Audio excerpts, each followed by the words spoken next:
Terry Broadcast Radio, the station that's giving veterans a voice. Find us on the web at mbradio.us. Think of all that time. Every wait in the winter. Think of all that time. Those hours no one else every sprint in the summer. Every wait in the winter. Every sacrifice. Early mornings on the levee. Late nights in the film room. Bus rides to playoff games.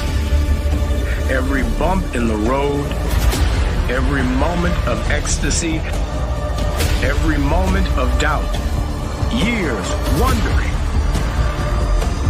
Is it all worth it? It's all led to this. Man, I got this. It's a 60-minute drive for a 60-minute game. After all the miles we've traveled, we're almost there. After all the hours we've worked, one more can make us legends. After all that time, this is our time.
Seems like no nonsense guy. Like re-emphasize that for the Saints fans out there on TikTok.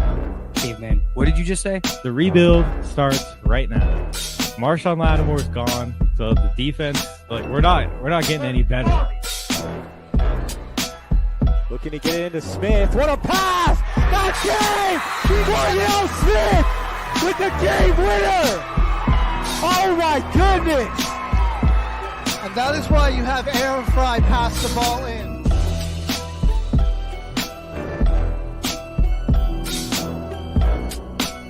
A career year, and like you have you have the best quarterback in the league, arguably the best wide receiver in the league, and you've got the best edge rusher in terms of total sacks this season. And you're 4-7, and your playoff chances are hanging on by a thread.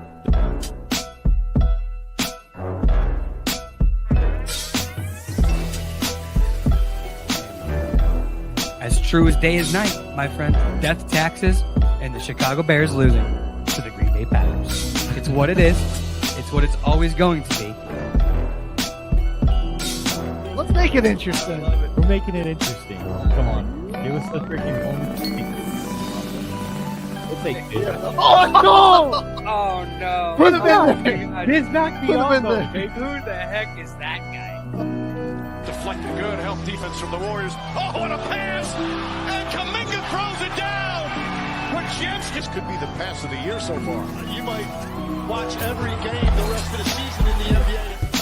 Mr. Announcer guy. So don't you go saying that you're never going to see that. You're such a hater.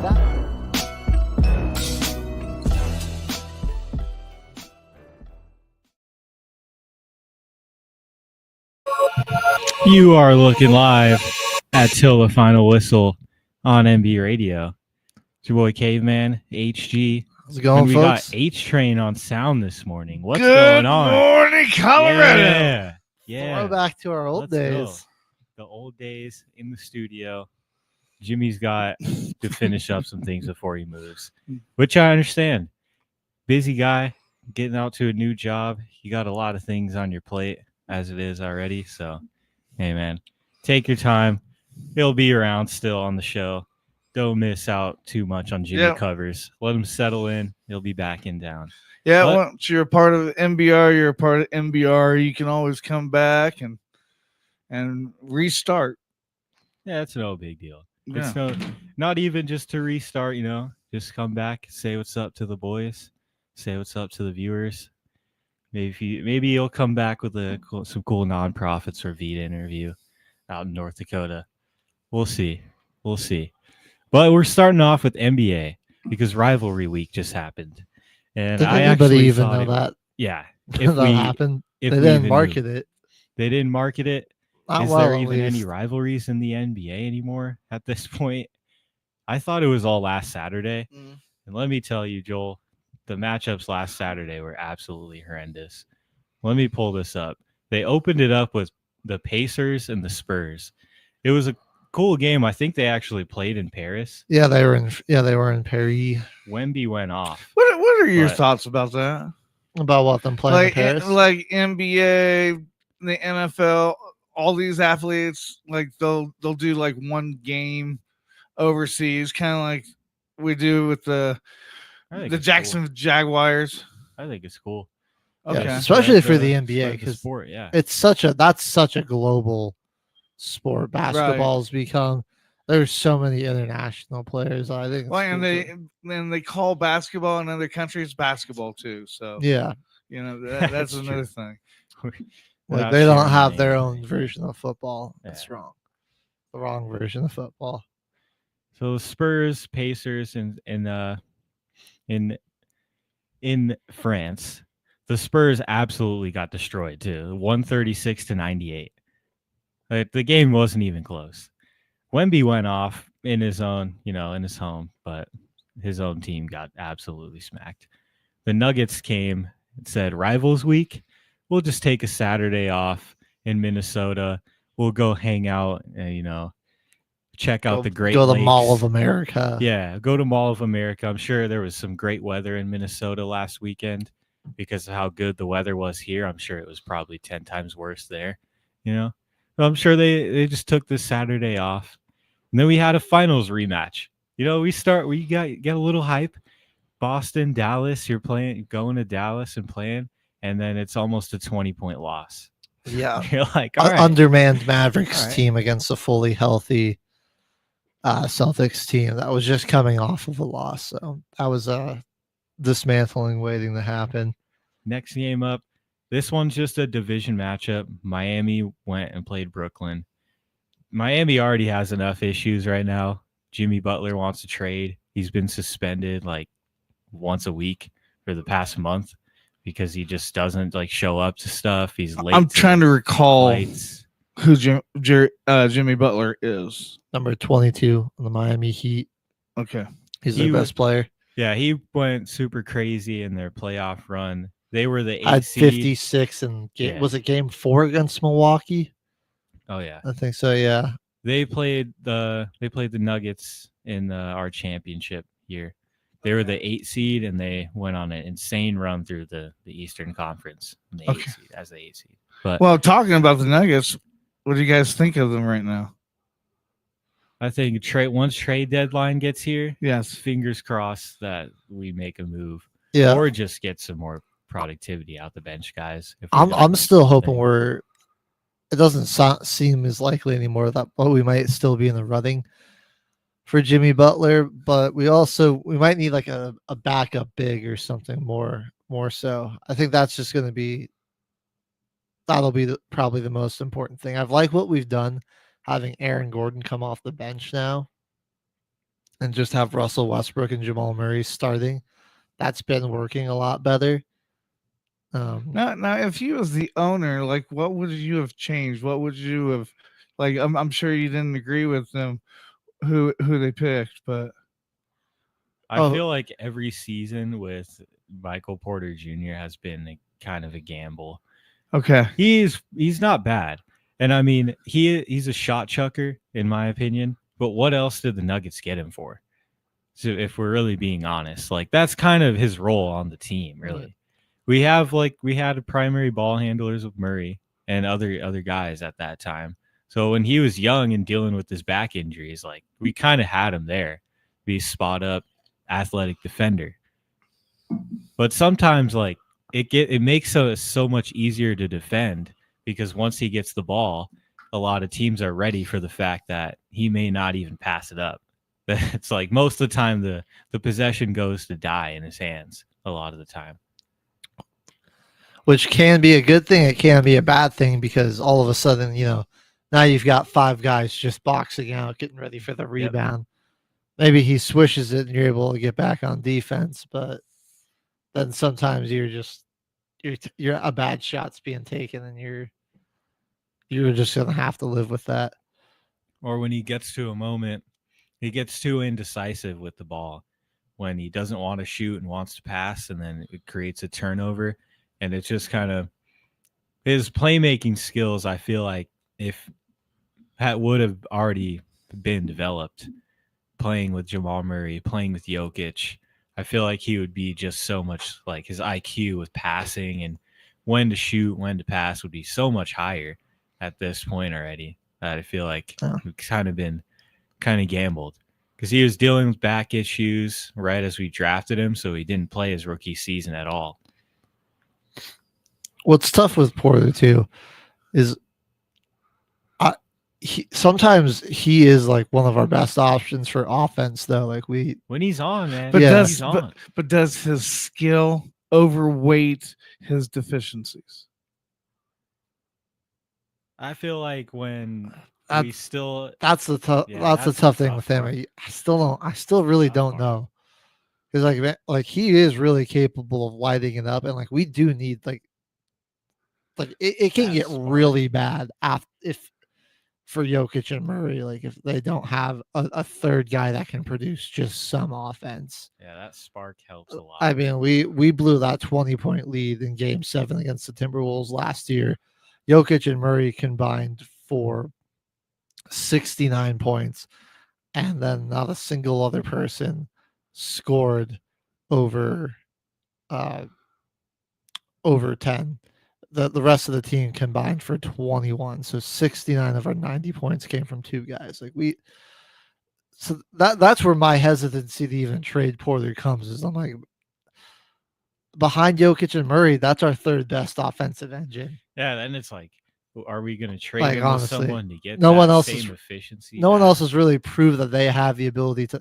Like Porter's gone out there and he's given us like 28, 27, 30 in a game. Like he can do that. He's done that more consistently than I think any other guy on our team. It really has. Outside of like, maybe Westbrook could be that, but yeah, I teeter back and forth with him because I still do see the potential, like this guy that could have been a number 1 overall pick, and I see he's the Nuggets Champ Bailey. I don't think that's a good comparison. You don't think so? Champ Bailey was an elite cornerback. Well, he was locked down. Like there was he no question was he was the guy. It was like an age thing too. Yeah. Like Bailey, when you know what I'm talking about. He got older. He sees me. It's like he understands. It's always been like a joke with me. Like he got that Patrick Surtain kind of recreated it, like a really long interception that he had. Like when Champ Bailey did that, dude, he's like drinking, huffing and puffing down the sideline. Hear every bone in his body creaking as he's running down. It's like he was kind of aged at a little bit on the Broncos. I'm not gonna lie. He'd play. He was still really good though. I like Champ Bailey. He was elite. On here, any Champ Bailey just slander. Not at all. Oh, and I wasn't slandering. I wasn't making fun of Champ Bailey. I was just, backpedaling, kind of thing. Like Porter's been healthy, honestly. He really hasn't been too hurt these past few seasons. Just consistency is kind of where it's at, really. It's like if your shot is going to be inconsistent, then it's like make up for it a little bit by being a great rebounder or getting a few more assists per game. Yeah. Or like, getting a couple more defensive stops. But then it's we're focusing all a lot on Porter, and like he is not the only problem. Like when when the Nuggets are off, everyone but Jokic is off, and that's the biggest problem with this team. Is that there are games where like he is just carrying so hard, and it's like anybody. It's not just Porter. Jamal Murray's not doing anything. Russell Westbrook's struggling. Christian Brown, Aaron Gordon, Peyton Watson, DeAndre Jordan, Dario Saric, if we for some reason put him in the game, Julian Strawther. Like somebody needs to just like step up and do a little bit more, capitalize and do some opportunities. So that's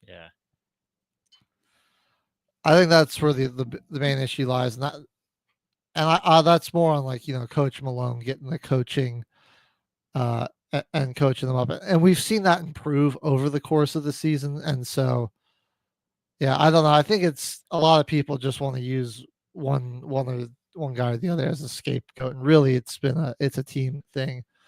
There's one video on YouTube, like I think it's titled "We Are Witnessing like the greatest prime in NBA history." You're talking pretty about much just talking about how Jokic is like that's the Jimmy Hyrule who made that video, right? Yeah, he's just insanely carrying the team.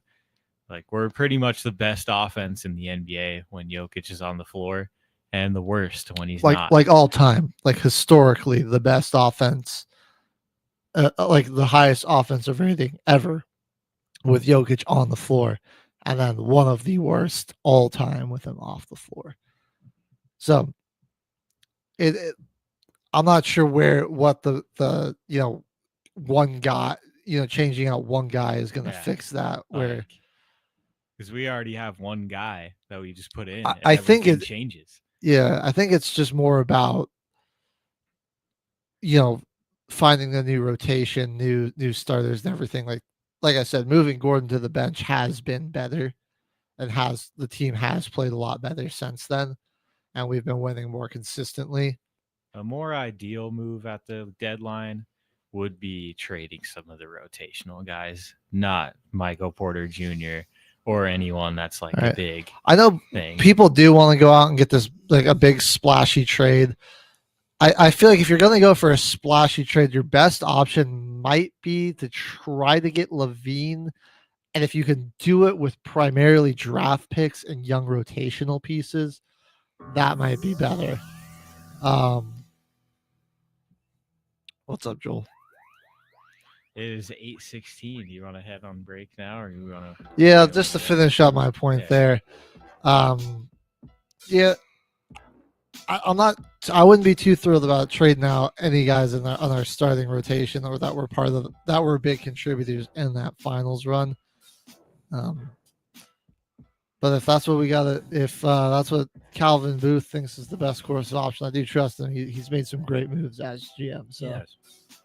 Russ was a peak signing. Love Russ. Yeah, I need that freaking the 50. I'm very confident in Coach Malone's ability, and Jokic and Murray's ability to rise in the playoffs will certainly, come in the factor. We just have to, make sure we stay competitive and win enough games down the stretch, come playoff time, just leading up towards the playoffs. But that'll wrap up our first little segment here. We're going to head on to a quick break. Don't go anywhere. We're going to cover some more of the NBA and college basketball and everything coming up with that. So stay tuned.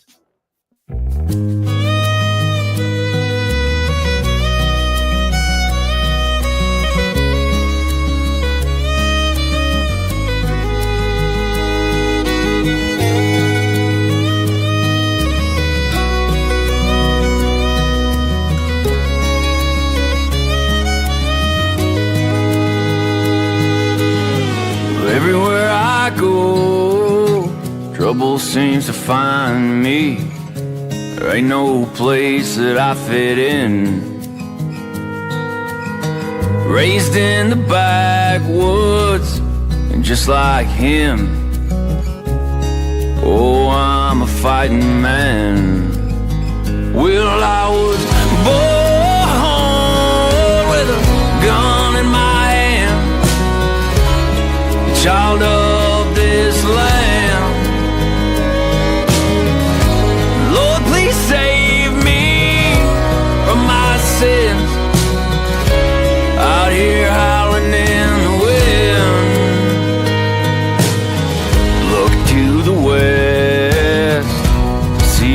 sunset. Someday kneel at the pew. This old wasteland, it is my land. Around here I do what I wanna do. Well, I was born with a gun in my hand, child of this land. Lord, please save me from my sins. Out here howling in the wind.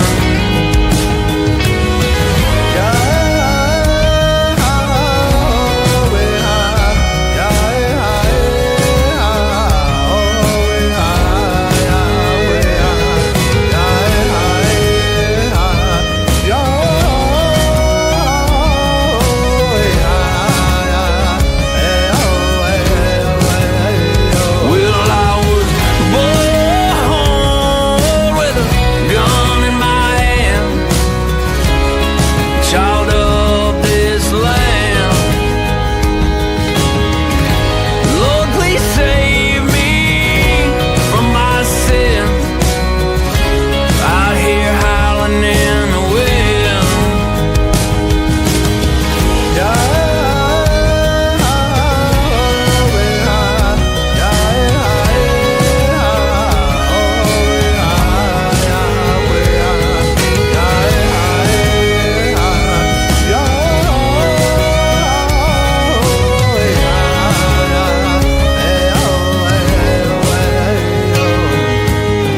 Everywhere I go, trouble seems to find me. There ain't no place that I fit in.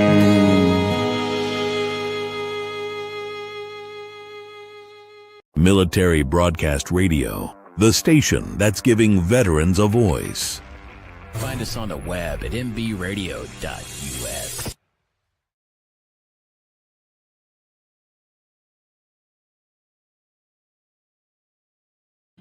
You are looking live at Till the Final Whistle on MB Radio. Caveman HG and H Train in the building. All right. So we left off talking a little bit of Nuggets. We were talking about Rivals Week, though. The last game I did want to break down, dude, these red hot freaking Houston Rockets played the Cavs. Another matchup. I thought it was Rivals Week on Saturday. I'm like, what is this game? Why is this even on the slate? But this game, 135-131, Houston. Sengun with 26, Garland with 39. I'm pretty sure Donovan Mitchell went off this game as well. Both of them combined, it's like 90 points between the two guys, and they still end up losing the game. Another game where I'm like, you. NBA, what are we doing? Why was this scheduled during rivalry weeks? Why wasn't this game flexed or bounced so that you could put this on television? Because I know you already had the Celtics Mavs rematch. You already had the LeBron versus Curry rivalry game that night. But I mean, this was a premium so battle, and most fans couldn't watch it unless they had a subscription or something. It's like you're just pricing fans out of being able to watch great basketball. Did you even mention Donovan Mitchell with his 33? That like him and Garland, those two combined for 72. I mean, just unreal. I really like the Rockets, man. I'm pretty high on this team. I like what they've built there. I think they're. I want to see what happens down the stretch. A They're lot of people such a aren't- young team, but I don't think a lot of people are talking about them. Because the Thunder are having a fantastic year, obviously, and the Mavericks went to the finals, and they bring in Clay. The Timberwolves are another up and coming team, and Ant's a huge star in the league. The Grizzlies are resurging, so I mean, like, there's a lot of good teams in the West. Obviously, you still got LeBron, Curry, KD, all in the West. Jokic and the Nuggets. So I think they just get overlooked a little bit with all these other stars. Yep. But Sengun and Jalen Green, a great center and forward combo. the game that they played, dude, on Monday, they beat the Boston Celtics. Amen Thompson actually had a game-winning shot in that game, and Dylan Brooks makes 10 threes, 36 points from Dylan Brooks. I mean, the villain kind of going off. Dude, he can get like wet from a three, like kind of. It's like, wow, man. When he's on, he's on. I mean, it doesn't like happen a crazy amount, but like he can sometimes just take over a game. We saw it in the FIBA World Cup. Yeah. Remember, like he was just shredding Team USA in that semifinals matchup to get Canada to the get them to the finals. And then that's not even mentioning Fred VanVleet, always been a great shooter. Was really great in Toronto, and even found a bigger role here. Rockets are going to be a fun team. Again, they're very young. They do lack some depth on the bench. I feel like. I mean, they've got some solid vets like Jeff Green, Jabari Smith Jr. Is on that bench too. Jock Landos, Adams, right? Or is he starting? Steven Adams is on the bench too as well. Yeah, he comes off. I like Cam Whitmore. He's all right off of that unit, but I don't know if it's as good as some other teams' bench units in the league. Which we see that always continuously be a problem in the playoffs when your bench can go out there and be a liability. I don't certainly think it's the worst of teams that are going to make the playoffs that I foresee making the playoffs with it. That does leave me with some more questions. So they're playing well enough to be in these games, enough to like give their starters still a chance to win when they get subbed out of the game. It's not like a detrimental loss. They are. Yeah.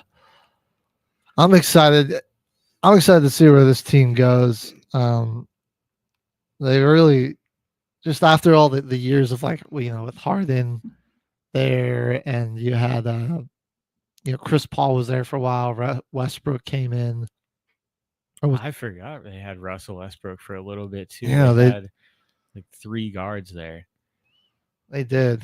They teamed up, and it really felt like they were just trying to like buy their way into a finals, and then they come in, and this team that they got here, it feels more organically put together, and for me, that's a lot more fun to watch.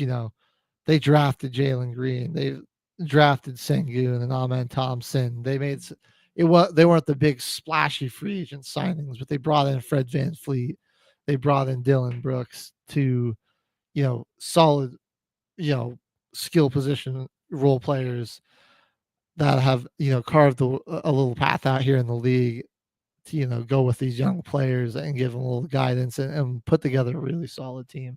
Oh yeah, they play pretty fun brand of basketball, and it's really high energy. Beating the Cavaliers on their home court, no less. They're going and just knocking out the top 2 teams in the Eastern Conference. Yeah, back-to-back games, Saturday and then Monday, both away games. So they were just in the East Coast all weekend long. They're on a long road trip. They play Atlanta. They played Atlanta, won against Atlanta, who's also kind of red hot right now. Trae Young leading that team with kind of really no one on the team. Yeah, same old story for the Hawks. Yeah, I haven't even. They're just so mid that I haven't really been following them that much. As Risa or whatever however you say his name, that the guy that was the number 1 pick. There's got to be absolutely no hype around him. Is like the least hyped up number 1 overall pick. Honestly, Zachary Risa. And we got an insane Frenchman in the league right now. And Alex Sarr, also French, got drafted 2nd overall to the Wizards. So you have a lot of international players in the league right now that are just at the top. And this guy, you don't even hear anything about him.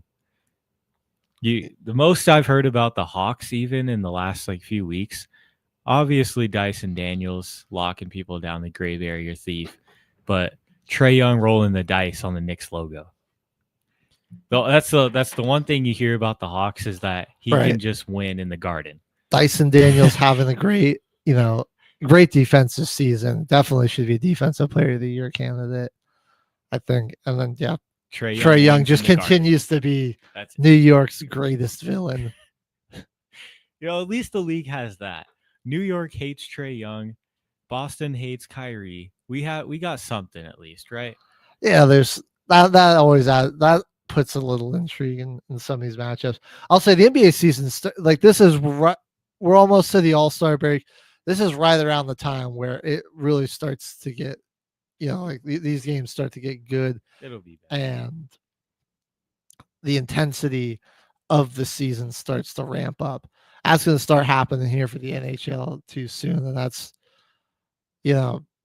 those it's out for me, the best week of both of those regular seasons are, it's not like the last month, it's the month before last month, because that's when teams are really, kicking it into high gear, elbowing and positioning for seeding. It's a little longer than right. 2 weeks to figure out. Like the NFL, you kind of figure out those tiebreakers in a couple weeks. Like we found division winners, 1-2 teams could be really hot all year, and then you drop 2 games, you're out. But in the NBA, you kind of have to drop maybe 5 or 6 games to be out of the conversation. A lot of it's going to have to change. So there's a few months we're going to get some really good basketball. These back-to-backs are going to get a lot more intense when guys are just completely drained going into these games. So it's going to be exciting. Keep your hopes up for basketball. Oh yeah, most definitely. How far do you think the Nuggets will get this year? At least the second round. At least second round. Okay. They'll likely be a top 4 seed. It really depends on who they match up with. I feel like. And is Porter the reason why we're in the position that we're in? It would be because of the bench in the playoffs. He plays fine in the playoffs, honestly. Yeah. Like last year, he maybe had a couple games where he didn't shoot great, but it wasn't like he was. It's not just on him. I think he's a good way to get a huge blockbuster trade. Yeah. I gotta feel bad for him. I feel like he gets scapegoated a lot by Nuggets fans in general. It's he's streaky, but come on, he's not the only reason the team struggles on night-to-night basis. Sometimes he's one of the only positives in a loss too. I'll give him that. And my crap talk's amplified now because the Saints did so bad this year that this could be an off season of hater caveman. And it's gonna be fun. We're gonna have a lot of clips to send Jimmy of me being an absolute hater. And that's not even on the gaming thing. Oh, I'm even worse on the gaming thing. It's like a code switch when I play Xbox, depending on coming here, man. It's very different. Right now, I hate losing. I hate losing more than I like to win. Okay, man. Right now, who do you got as your MVP? Right now, dude. Right now, Jokic. But if you want to think to the bare bones details of MVP on team success, Shea. Right. I think Jokic is the most valuable player to his team, but what they do value a lot when it comes to MVP voting is team success. With the voter fatigue of Jokic now having won 3 out of the last 4, I feel like Shea's going to win it, based off of how well his team is doing.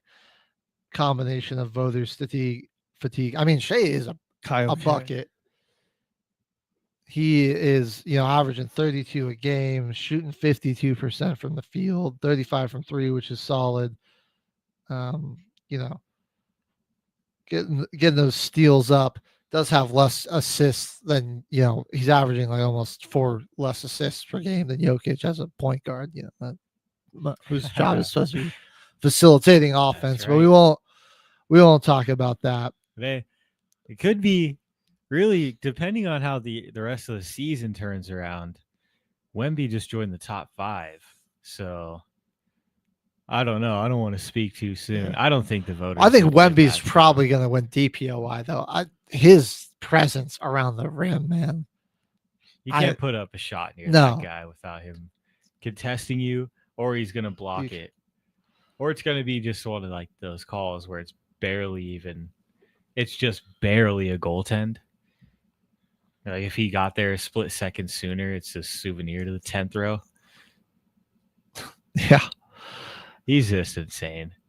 I honestly, he's special, man. When the Spurs put some more pieces around him, some of those rookies they got there can develop. Bro, oh man, that's gonna be a scary team. That is not gonna be a team you want to play. Jokic still last week rank at number 1. Well, Giannis too.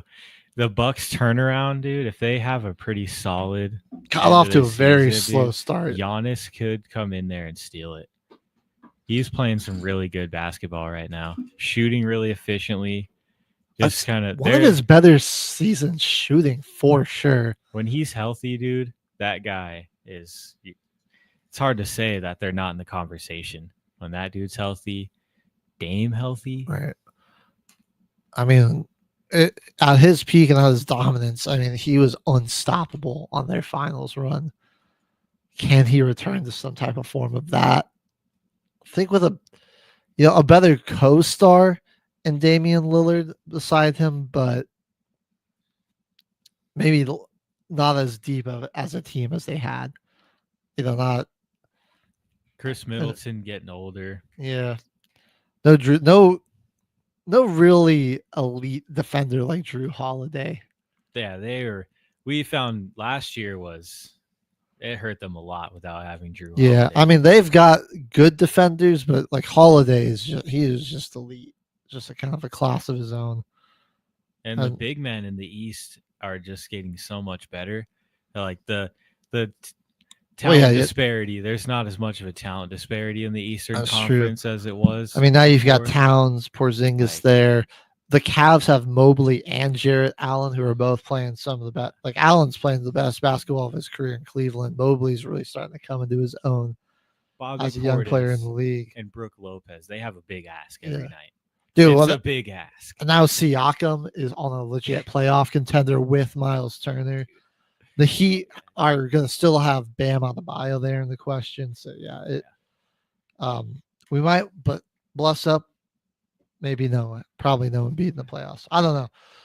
Sixers are only 2 games back, but the guy can't touch isn't on the court. 18-27.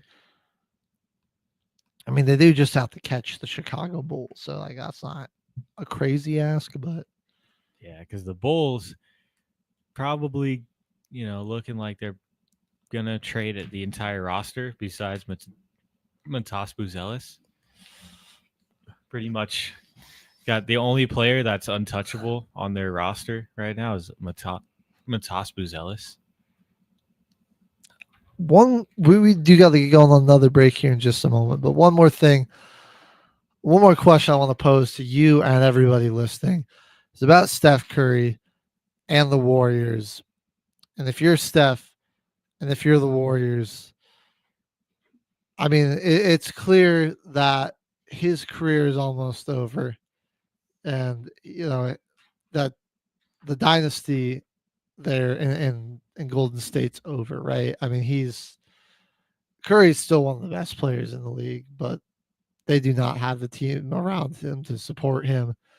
And he's not quite at the level where he could carry them through a postseason like he might have been able to do in the past. Do you try to trade him off for a haul somewhere and let him, get one more chance to join a playoff contending team, potentially go on the run and just bring in a bevy of picks and players and see what you can get there? I mean, what's the thought process there? Because it's been a rough season, rough couple past seasons, ever since the 22 championship. Under 500 right now. Out of the play-in if it started today, just barely, but they're sitting at 23-23 right now. Okay, so just 500. Man, I mean, it's really something to think about. But after that Olympics performance from Steph Curry, do you feel like he has a little bit left in him after that Olympics performance? Maybe I still think with he's better got. supporting cast. I still think he's got 3-4 good years left with him, but are those? I think those are just going to be wasted in Golden State. And I just I don't like if you're the Warriors. I don't know if you've got the time or the resources to be able to put together a roster and a team for one more, shot at a finals run before Curry calls it a career. And it's like, you're still, do you still want to, cling on to that, the last remnants of that dynasty or, that, empire, so to speak, or try to, rebuild something new out of it and give, Curry a shot at one more ring, Yeah. He's still, still basically unguardable from three. What do you think, viewers? Let us know. Should the Warriors try to get rid of the old chef? Maybe landing spot, potentially Denver? I don't think so. Nah, that seems pretty unlikely. I think that would just be completely eliminating Jamal Murray's role on the court for that time frame that we have him, which would just be a waste. Yeah, too many guards there. I think he's gonna go to a very win now type of team, that is sort of hurting at the point guard or shooting guard position. Obviously, if you get Steph, that's your point guard, but that would be a trade of trades right there, man. Yeah, that would be insane. I don't know if he would ever leave though. I know. I feel like he wants to retire a Warrior, but I think it's just like he's just gonna, if he stays there. I hate to say it, but it seems more likely that the rest of his career is just going to be struggling to make it to the play-in and not being able to go very deep in the playoffs. Let him leave, get him a ring, just sign him back for last year deal. He'll just go crazy. Nuggets bring Bruce Brown back. Oh yeah, I wish, Kyle. You just popped that up in the chat. Just somebody. I mean, hell, Toronto's terrible. We could probably get something for him. Yeah. Oh, we could get some of their starters for bench guy. We trade Toronto a pick, the right pick. We could probably get a couple picks, and I don't know, like send them like Dario Saric, and just because he's terrible and I want him off the team, and then like a couple other young guys that don't get to play too much, throw in, whatever. Don't throw in Sark. Throw in like Zeke Naji and Jalen Pickett, a couple of picks. Get Bruce Brown and Jakob Poeltl to come off the bench for Jokic. Poeltl was some streaks. He was hooping there for a little bit early in the season, so I feel like he could be kind of solid behind Jokic, though. Yeah, he's a starter on the Raptors. I thought, ain't that Kelly Olynyk though? I think both of them. Did they just kind of switch it back and forth? The Raptors are the other team I barely pay attention to. They have Kelly Olynyk. This is my career players on their team. So they got Emmanuel Quickley, Grady Dick, RJ Barrett, and I think their bigs are their starting 4 and 5 is Kelly and Jakob. Gotcha. But they might have some other guys. They have a lot of people. It's like, man, I wish even heard of them. We wouldn't even be having these conversations with the Nuggets if Ron Holland would have been able to stay healthy than get injured. Because I think that was why they drafted him. He was supposed to be like the big off the bench. Because I know he's technically a power forward, but he's like 6'10", like he's huge. Like so just a rebounder and somebody that could, we wouldn't have to go so small with Jokic off the floor. That's because that really hurts us. But we've been going for a while. We're going to go ahead, hit a quick break. When we come back, we're going to have some college basketball to jump into. And then we're going to dive into some of these Pro Bowl and All-Pro rosters, discuss those a little bit. So stay with us, folks. Don't go anywhere.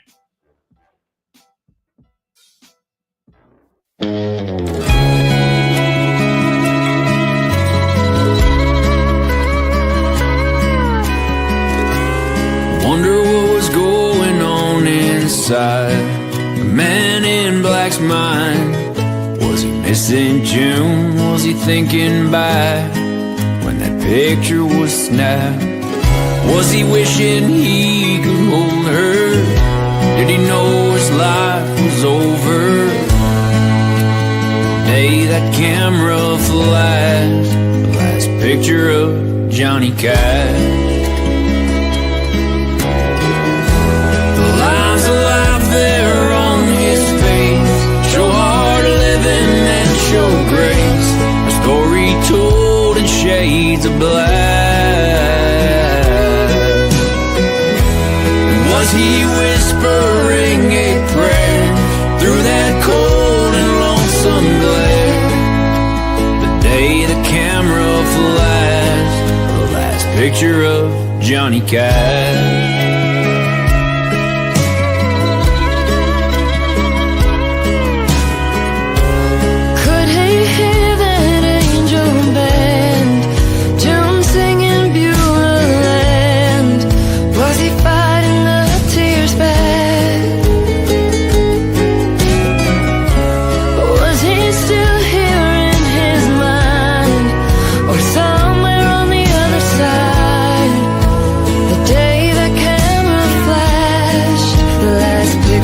Johnny Cash. The lines of life there on his face, show hard living and show grace, a story told in shades of black. Was he whispering a prayer through that cold and lonesome glare? The day the camera flashed the last picture of Johnny Cash.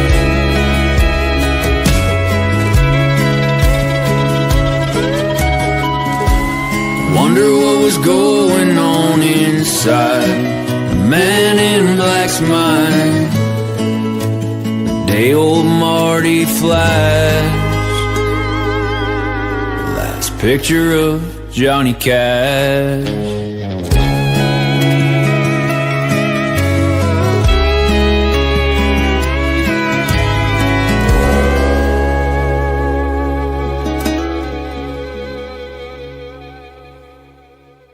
Military Broadcast Radio, the station that's giving veterans a voice.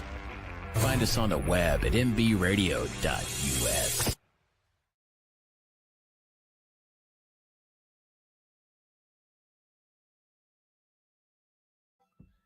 You are And looking live. we're at Till the Final Whistle.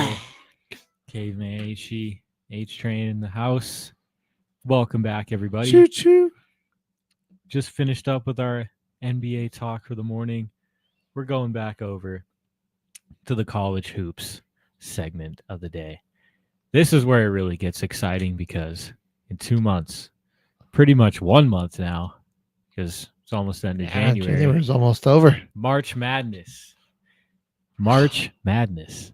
I mean, it's like the second half of March. So it's like a month and a half. Still, we're close. We're And we right got conference championships and those tournaments before that. So This is the perfect time for you guys to put in your credentials for them to for us to start that process. So after we get done with this, like aren't they at the Pepsi Center? It's no, not. I Okay. mean, sometimes they have it there. I don't know if sometimes. I don't know if they've announced what cities are going to be hosting what rounds and everything yet. But That's what I was. Yeah, it's that's just what I was around. thinking. Yeah. I thought we were hosting, and this is the time. To we put did your a couple credentials. years ago, but they go all over the country. Okay. They move them around. So, Right now, man, Auburn, fearsome Tigers, 18-1, coming back with a vengeance after that first round loss. Our team's going to be scary. Fighting Cooper Flags, second-ranked team.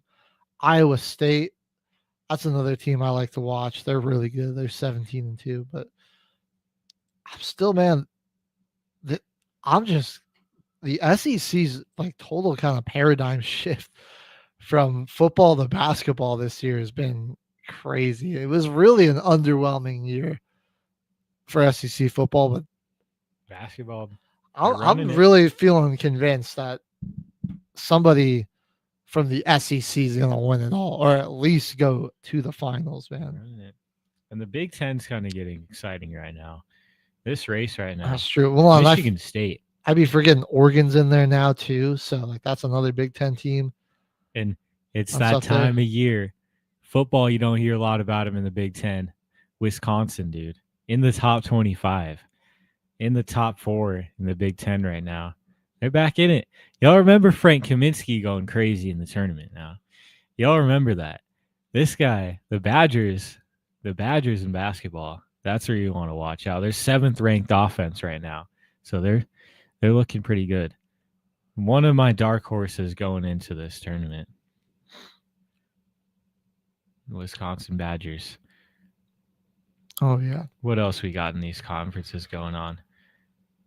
Vanderbilt sneaking into the top 25, and UConn, they had dropped some, but they're back into the top 25 just barely at 25. I know they haven't looked the same this year, but Dan Hurley's still there. They lost a lot of people to the draft. They lost a lot of people to the draft. They're still putting it together. Gonna be a threat regardless. And Purdue's they're ranked 10th in the country, and I think they're just like now starting to play some of their best basketball. They're really starting to get hot. That's a team that's only lost 5 games, and you're like, oh, now they're starting to get hot. Despite no Zach Edey, they found a way to, play different. That team's trying to do a new play style, and it's starting to work. And I'm still high on Marquette. I really they were my pick to win it all last year, which it was kind of looking good until the Elite Eight. And the first half of their game, I was like, well, they still got a chance, and then they just collapsed in the second half. But I know they lost Tyler Kolek. They still got some good players there. Ben Golden. Oh man, and I'm blanking on his name now. It's kind of basic. It's like Cam something. He's a beast.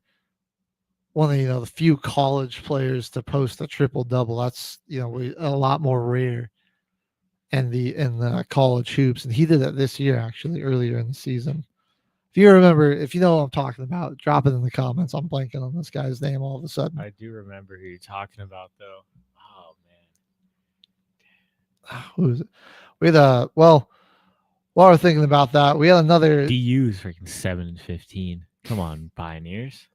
Yeah, come on. Now. Hey, look at their hockey record. Don't worry about that. Yeah, don't worry about basketball. Don't worry about basketball. They're not a basketball school.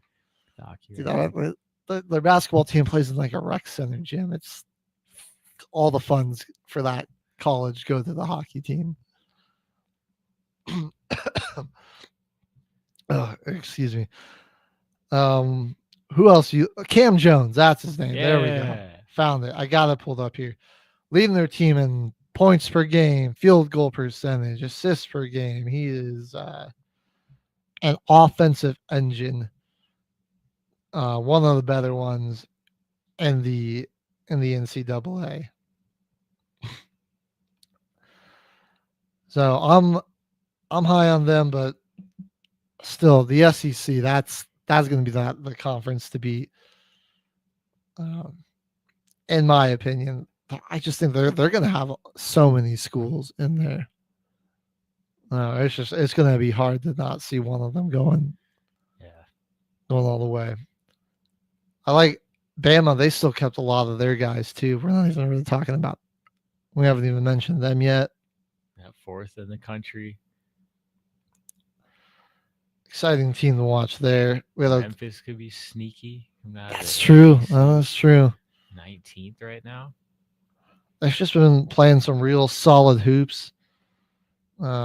Quietly, just quietly working the way up the national rankings. Them in North Texas really kind of quietly. Right. North Texas not ranked yet, but kind of both pretty solid record. I look at Memphis, and I think they easily can win their conference. Yeah, they got American UAB, Athletic, Tulane, Temple, East Carolina, South Florida, Florida Atlantic, UTSA. I mean, it's not the AAC with that Wichita State Shockers insane roster that went on a crazy run. That's one team you want to watch out for in the AAC when they recruit a team. They're scary for sure. Yeah, but they've been quiet for the past couple of years. Yeah, 1-6. I remember now in the conference. So. They had this was like what mid 2000s. I want to say like 2015, 2016. Mid 2010s rather, where they were like at 36-1 something regular season. Yep. You were just like, this team was a buzzsaw. Ran through, shot, just got everybody in their way, got trampled. And my favorite conference. I'm trying to find the Ivy League on this list. Oh yeah, I gotta see who's tearing it up right now in the Ivy League. Come on.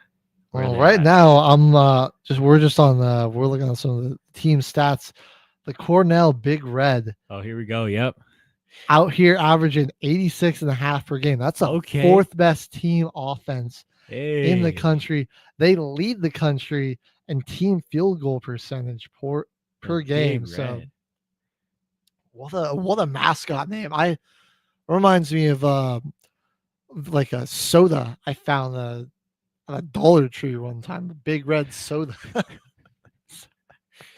That's all I can think of when I hear Big Red. But Cornell, what is this? Could be the Ivy League dream team this year. What are they? The Big Red what? It's a bear. I guess a bear. I don't know if there's any bears that are naturally red, but we'll allow it. We'll give it to you. We'll let it fly because this looks like a randomly generated PNG that they have as their logo. At the same time, it's right. I love logos that look like they were made in Microsoft Paint. Like, what are we? Like, come on, man. This is an Ivy League university. That's true. And that's true. It does not look like it was done with professional software. That's all I'm saying. A giant logo that is just the first letter of your school. Yale, the Y. Princeton is just the P. Dartmouth is the D. And they're just the Dartmouth is the big green. Right. I hate to say it, but sometimes like this logo is doing too much. Like it's the bear coming through the sea. I think like a good logo, it's simplistic yet elegant. That's what you're looking for. Like Columbia University. They got a nice lion right here. It's not too wild. They got some good detail. Right. You see that it has some as a mane on it and everything. Especially if you're in the HD can see it. Especially if you're in the Ivy League, man. Or like Butler, their little bulldog logo, perfect. It doesn't even have any color. It's just an outline of a bulldog's face. And we've gotten completely off the rails now. Yeah. But you thought that would happen less with Jimmy not here, but it's happening more. It's still happening. It happens more. See, there you go. Like it shows your team's mascot, but it's a simplistic lion, almost like like a crest of royalty. I like that especially from an Ivy League school. But I actually didn't know it was an Ivy League school. Oh, Columbia? Yeah, no, that's New York City's Ivy League team. Because I always see them and they're like top ranked best schools for this major, that major, this, that, and the other. And then now it makes a lot more sense why they are. Yeah. But team someone we haven't talked about yet, Houston Cougars, got right now the best defense in the country just in terms of points per game allowed. Only giving up 55. The Vols, another top 10 team that's up there with them, and the Mean Green, that's where that probably Memphis's biggest concern because they're only allowing just under 60 a game, and then the Blue Devils up there pretty as well good. as another top-ranked school with a stifling defense.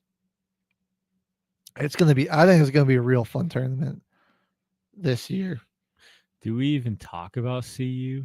0-9 in the conference. They're 9-11 right now. They had a pretty close game last night that they were in. I watched a little bit of that one. Yeah, that Arizona CU team that State. went to the tournament last year, more of a one-off. I mean, you had multiple first-round NBA draft picks. Actually, I don't know if Tristan De Silva went in the first round, but still, yeah, it picked Cody picked by Williams. the Magic. Cody Williams. He also left college so early. He's still 18 years old in the NBA. He's not even talked about in the NBA right now. On the Jazz, though, the Jazz are terrible. And he would still be like a top prospect in the Big 12 this year. I would love to see him play with the conference realignment. Yeah, it's gonna be a lot tougher for CU and transitioning to the Big 12. My hopes for were basketball because we played that Maui Invitational and we beat UConn. Right. So I was like, okay, Colorado. They lost to Michigan State. Like, they played some good teams early on. They had a run. They played Michigan State, UConn, Iowa State, all in the Maui Invitational. Like, they were praised enough to be invited to play some pretty top front-running teams early in the season. Then you go out 1-2, but you do your best to hold your own against those teams. And now they're just on a complete decline. They've lost 9 straight all conference games. They lost by 2 last night to Arizona State. Big 12 is that's a big basketball conference. Oh yeah. I mean, Houston, Iowa State have always been so dominant. I mean, you're bringing Arizona into the mix. That's always been a good basketball school. BYU kind of looks solid.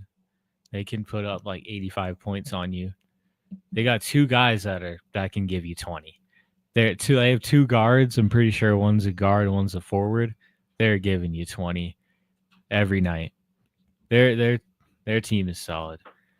We got to have, before we end the show today, we got to preview our new Madness Mondays, because we're going to be taking some time off the Monday shows once the football season's over. Yeah, we'll have one more football frenzy the Monday after the Super Bowl. We're going to go on a brief hiatus for Monday shows until March 10th, when conference championship tournaments start to get in the full swing. And then we're coming back for Madness Mondays, and that's primarily all just college basketball. We might, we'll throw on, we might talk a little bit about the playoff pushes that some NHL and NBA teams are making. Heard it here first. If an SEC team comes in as the number 1 seed, they'll find a way to get upset by the number 16 seed. Yeah, that I could see that. Yeah, no, you ain't even wrong, Kyle. That's fair. And remember, everybody can call in. That number is 720-619-0627. Let the boys hear what you got to say today. Get the number up for everybody now on this overreaction Wednesday. And speaking of overreactions, it's going to be a little bit of our transition into the NFL, but I think a lot of us were overreacting on Monday. About the results of our championship weekend. Yeah. Well, honestly, I don't think we were overreacting. No way. The Chiefs did get a lot of favorable calls. I'll give you that. Not wanting to see them in it, fair. Yeah, no, and not wanting to see them, but and it's not hate. It's like everybody's just not happy with the officiating, especially this year. Every time they have a game, it was freaking terrible, man. Like all this illegal formation calls, when it's like the very next play, they're like, oh, this guy wasn't set here, but the very next play, someone else is moving in the backfield, and you're like, all right, well, we just went back 5 yards for absolutely nothing. Wasting people's time with those calls. That was all throughout the league. It's the combination of the Chiefs being really good and then calls more often than not going their way. Like, we already had enough this season, and then you have to go and play them where you really find out the call goes to the offense in this league, man. Like that worthy catch. I feel like any other situation or any other game, that's an incomplete pass. I don't think this is, that a lot of people are saying, oh, it's rigging, or oh, they're fixing the games. I just think it's just really bad officiating that's benefiting one team, and that's just, there's been a lot of revisionist history I'm seeing and recency bias of people being like, wow, the Patriots dynasty really wasn't that bad. And I'm like, no, we all hated the Patriots a lot. They also went to 3 straight Super Bowls one time. They just didn't win all 3 of them in a row. But they went to 3 straight pretty recently. That happened in the 2010s too. Like it wasn't like it wasn't in the mid 2000s. That happened in the 2010s.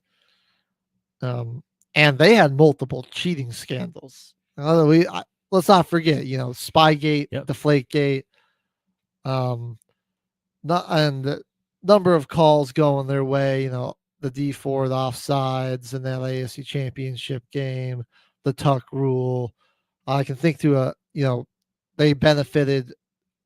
This was a regular season game, but it played a massive role in playoff seeding that year because it was against the Steelers, and the Jesse James not completing the catch through the process of the ground, even though in that instant, he catches the ball, falls down to a knee, and then lunges it out over the goal line.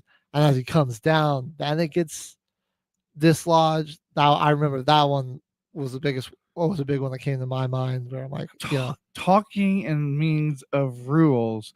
How about let's talk about banning the push tush rule. Push tush. Brody says both teams are just unlikable. I agree. That's true. You, yeah, I agree with you. Nobody likes dynasties. The Warriors also went to like 3 straight NBA finals.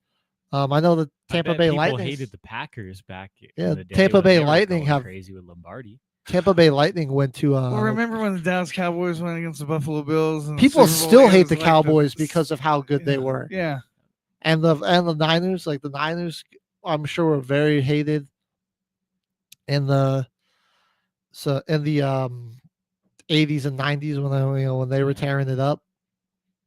So, yeah, nobody likes the team that's winning. Well, I think if Dallas got a new owner, it would change the atmosphere. Oh, certainly. Yeah, nobody likes Jerry. That's another big thing. Like, people don't like Jerry. So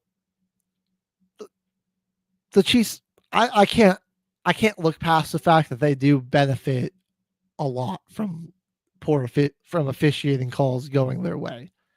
I mean, you can't just watch the game and not see that.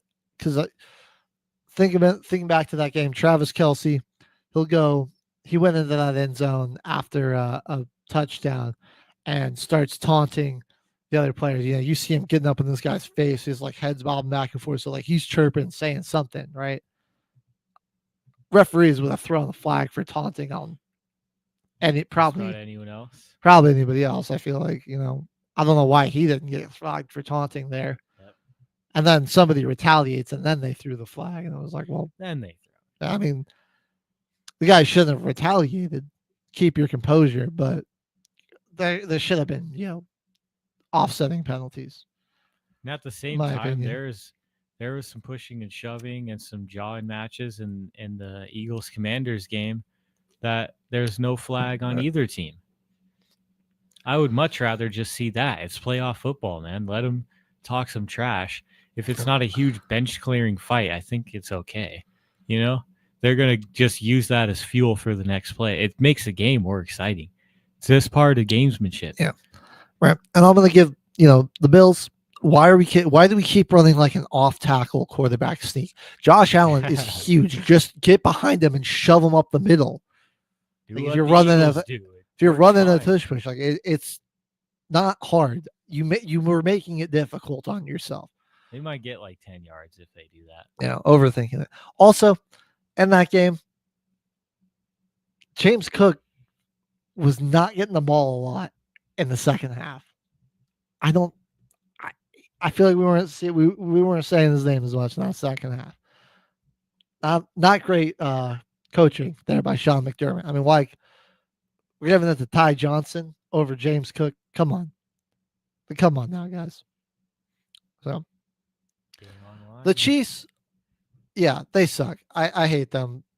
Well, they're good at football, but they suck to watch. It's valid to hate them. But let's stop, letting the Patriots off the hook for how terrible they were. Because we all hated them for a while. Right now, it's just the Chiefs' time. It won't be, Mahomes can't play forever. Kelsey can't play forever. We already see Kelsey's getting older. Saw with Belichick, he can't keep coaching at that level forever. It'll happen with Andy Reid. And I'm looking here. Notable free agents for the Buffalo Bills, corner Rasul Douglas, pretty bright shining spot on their team. They might trade away the pick that they need to use to get a corner to the Chiefs in the draft. We'll see what happens. But maybe if they don't re-sign him, maybe we might see something happen. Who knows? All right. Well, we're going to go on another quick break as we've been going for a while. When we come back, Pro Bowl rosters and all-pro teams, we'll discuss that. And then we've got a fun little team builder challenge that we're going to do. So stay tuned to see what that is. We'll be right back.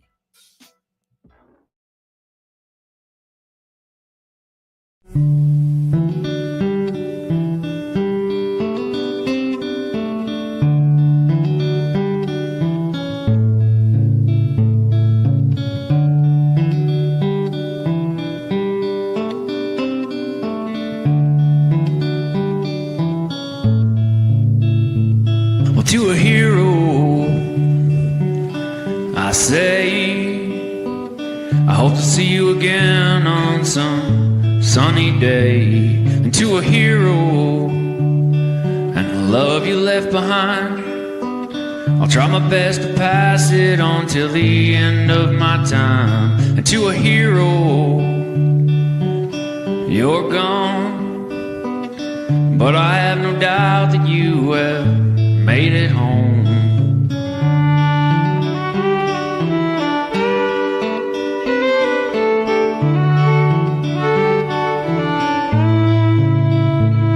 And to a hero taken way too soon, over there in that dusty country, an Afghan afternoon. To a hero and the little one you left behind, I hope he grows up with your passion, I'm sure he will with time. And to a hero, a warrior through and through, you were taken way too early, what can we do? Well, we can try to keep your spirits alive, we can try to be nice, we can not take for granted all the beautiful things in our lives. We can be the change we want to see, and we can listen to the wind pass through the trees. We can speak the words we know are true for our heroes. This is what we can do.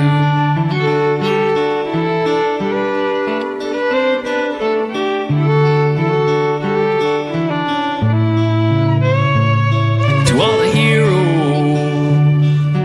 taken from our lives, at home or in those countries, fighting for what's right. Now we can do this for you and all your kin, and make this world a better place for your kids to grow up in. And we can try to be true, admit when we don't have a clue, and be there with the ones we love until our time is good and through. And we can be the change we want to see, and we can listen to the wind pass through the trees. We can speak the words we know are true for our heroes. This is what we can do.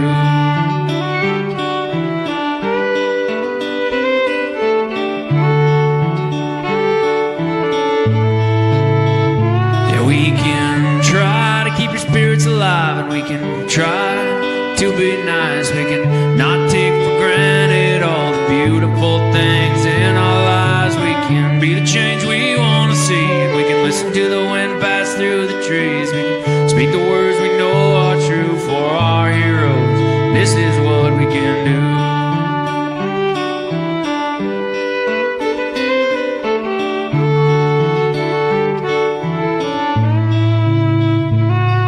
To a hero, I say, I hope to see you again on some sunny day. All right, to a hero. Military Broadcast Radio, the station that's giving veterans a voice. Find us on the web at mbradio.us.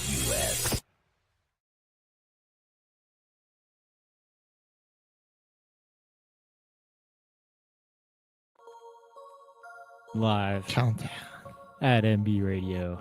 Still the final whistle. Caveman HG. I got H Train. I guess a little breaking news. Okay. Breaking news. So the Atlanta Hawks, we were talking about them already. Trae Young's already kind of carrying an undermanned team. Well, now he's going to be without the help of forward Jalen Johnson, who is going to undergo season-ending shoulder surgery with a torn. That's one of their young guys was too, man. Labrum. I think that's what they said.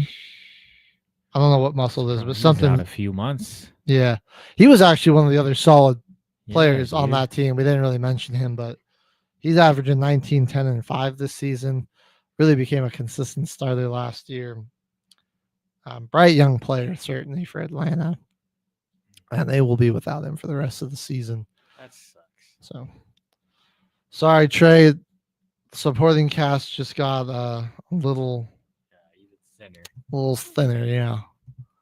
So, all right. Well, on to these Pro Bowl rosters. I guess the big thing with the cover here first is the opt-outs of Josh Allen and Lamar Jackson, and then just how far down the NFL had to go to find some coverage for that, because I guess a lot of people turned them down, because Russell Wilson and Drake May are your alternates for those guys, right? Like, I'm not even gonna say nothing. Be nice, Joel. Be Justin nice, Joel. Herbert, That's CJ Stroud, Bo Nix. None of those guys could do it. Just to name a few. what day is the Pro Bowl going to be on? It's this Sunday. Oh, it's this Sunday? Yeah. Good. I have work. Yeah, I'm gonna be a day to do some chores or something. I'm gonna take my girlfriend out for lunch. There's no reason to watch that. It's a flag football game, and it's not. I'd rather mop my floor, dude. The Pro Bowl, such a fall from grace. It's nowhere. It's not the same, man. It's just nowhere near what it used to be. I don't know when it started going downhill, but I mean, even though there wasn't a ton of defense for the Pro Bowl, it was fun to watch. It was a little bit better. There were some fun shootouts. Like I can recall again Brandon Marshall catching like 4 touchdowns. I felt like each team was trying to at least win, and now it's like, nobody even seems like they want to be there.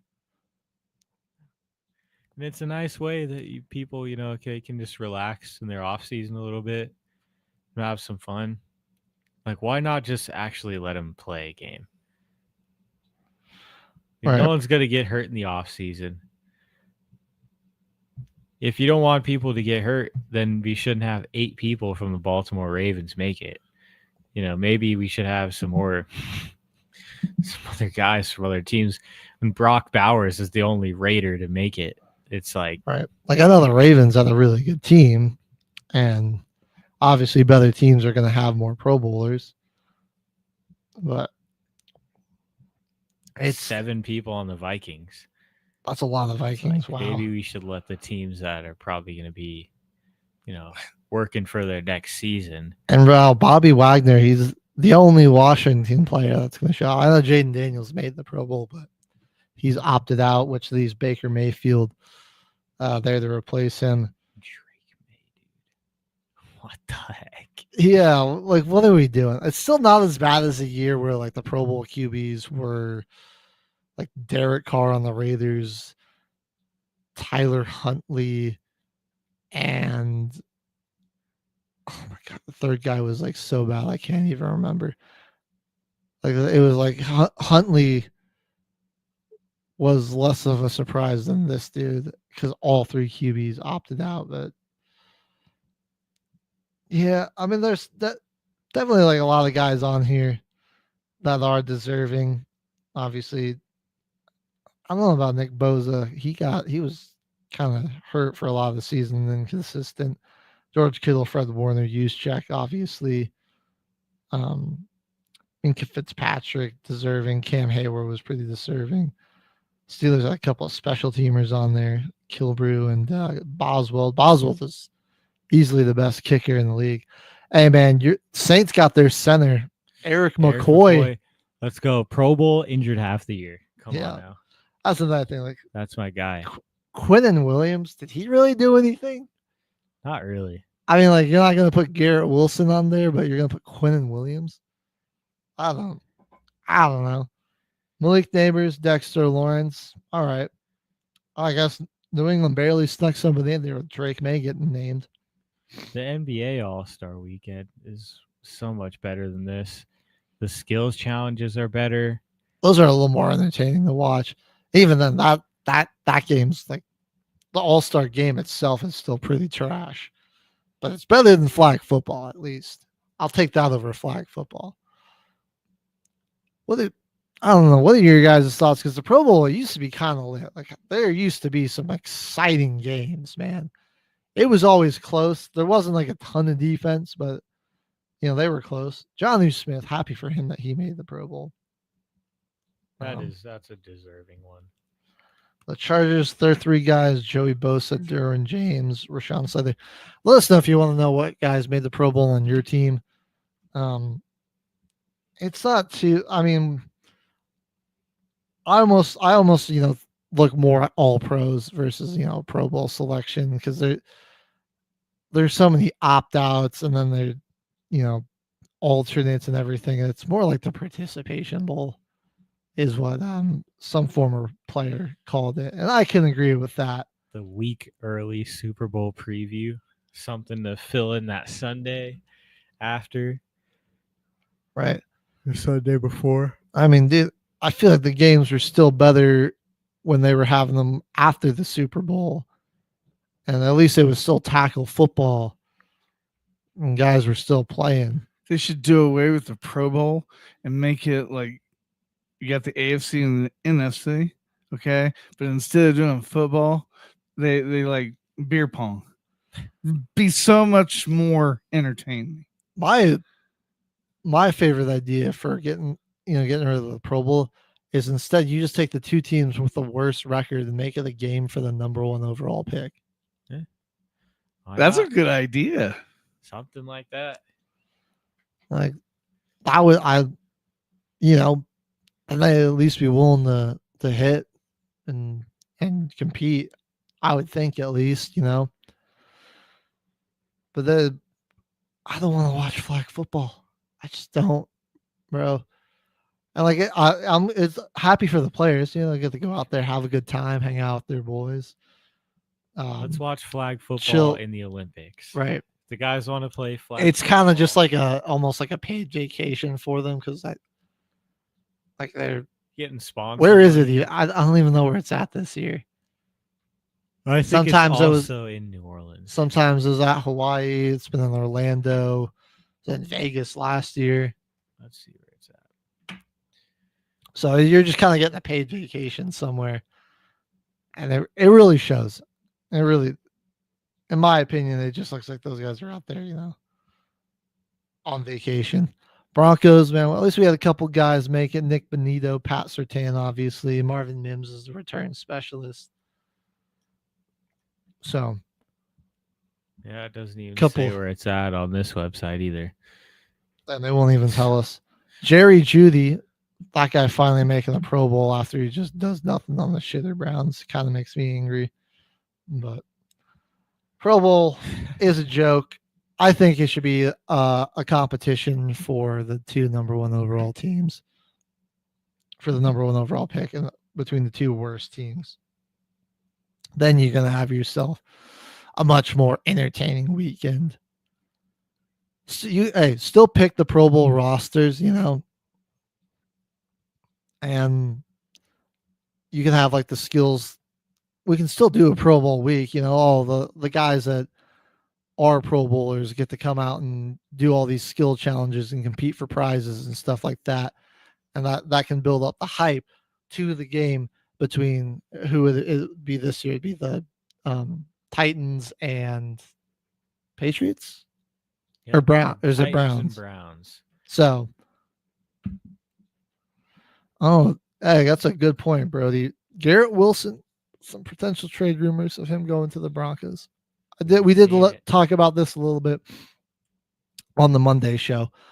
But if you didn't catch that, the rumors there with Garrett Wilson following a bunch of Broncos players, voting on a poll about whether he'd be a good Denver Bronco or not. He wants out of New York. Recently, the Jets just hired our assistant GM as their new general manager. So there's some certainly some rumors there about Garrett Wilson being traded. Yeah, the connection's there with the former guys. And if you're the Broncos, I like it going out and getting Wilson. We still have plenty of late round picks.